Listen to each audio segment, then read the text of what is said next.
So because when you slash interest rates, Yeah. you increase money supply.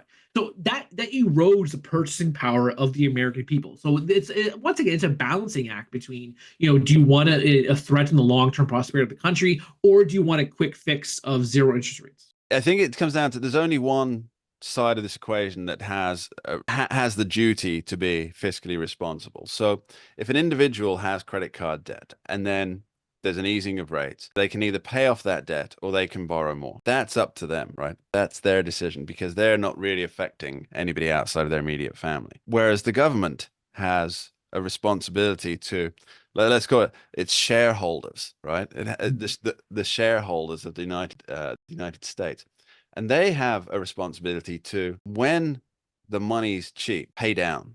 They have that responsibility. They don't use it, as we're all aware, which is why there's 30 odd trillion in debt. They don't use that, but currently under the current administration, and it might work, it might not. But there's this massive push for reining in government spending. And if there are short-term benefits to that, coming back to your point, sorry, Andrew, if there are short-term wins to that, whether that's political wins, whether we actually see, I'm not that optimistic of seeing the national debt come down, but if we see it slow down to the point where for all effects and purposes, there's a reversal happening, even if there's not an actual reversal.